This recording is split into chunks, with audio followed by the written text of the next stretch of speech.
Central jail में एक मुझे 55-60 साल का बूढ़ा मिला। मैंने कहा, दादाजी आप कैसे?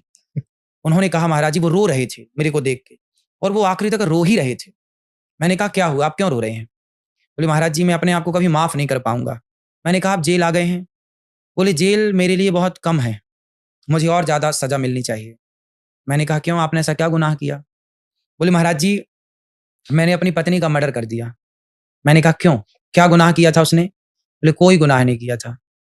तो मैंने कहा, क्यों मार दिया अपनी पत्नी को? बोला कि मैंने शराब पी रखी थी। बोले, दिसंबर का महीना था, मैं शराब पी के आया, वो भोपाल का ही रहने वाला था। बोले, मैं शराब पी के आया और मैं आकर के ना बिस्तर पे लेट गया और मैं रजाई ओढ़कर सो गया। उसी दिन मेरी पत्नी ने कोई एग्जाम दिया होगा, उसका रिजल्ट आया, तो उसने मेरी रजाई खींची कि सुनो जरा वो लैपटॉप में देख दो मैं पास हुई कि नहीं, निकली कि नहीं, नंबर आए कि नहीं। तो मैं बोला कि कल देखूंगा, अभी मैं सो रहा हूँ। पत्नी ने कहा, नहीं मेरा रिजल्ट, आप सोचो कोई रिजल्ट आया एक्साइटमेंट होगी तो वो कहेगा कि नहीं मुझे आज ही देखना। तो पति बोला कि तू अब रजाई मत खींचना, मुझे सोने दे, यदि तू रजाई खींचेगी मैं तुझे मार दूंगा। पत्नी तो पत्नी है, तो दोनों में बड़ा प्यार था। तीसरी बार उसने रजाई खींची पति की, तो उसने उठ करके उसको उसका हाथ पकड़ा, बिस्तर पर लिटाया और उसके गर्दन को, वो तो शराब पी रखा था, उसने दबाया तो सांस नली टूट गई। अब चूंकि शराबी था ना, उसको पता ही नहीं कि मैंने कितनी जोर से दबाया, पर उसने दबा दिया।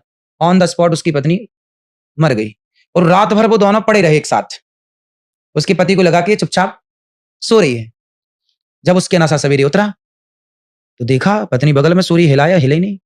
तो वही उसको हॉस्पिटल ले गया। फिर हॉस्पिटल ले गया तो डॉक्टर ने कहा कि वो मर चुकी है। तो फिर वहां पे वो हो पोस्टमार्टम वगैरह हुआ तो पता चला कि सांस नली टूटी है। तो पता चला कि इसका तो गला दबाया गया, मर्डर है। पूछा गया भाई किसने दबाया, तो वो तो उस समय शराब के नशे में था। पर उसने कहा कुछ कुछ याद करके कि हाँ मैंने तो मारने के भाव से नहीं, पर इसको मैंने कहा कि तू रजाई खींचेगी तो मारूंगा, तो मैंने तो गले यूं ही दबाया था, पकड़ा था उसका गला, मैंने दबाया नहीं था। पर उसका पकड़ना और उसका दबाना, चूंकि शराबी कितने जोर से दबाया होगा, मर गई बेचारी।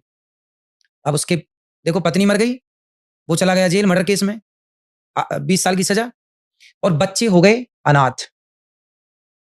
एक अच्छा खासा घर एक शराब की बोतल के कारण तहस नहस। आज तक वो आदमी रो रहा है जेल के अंदर।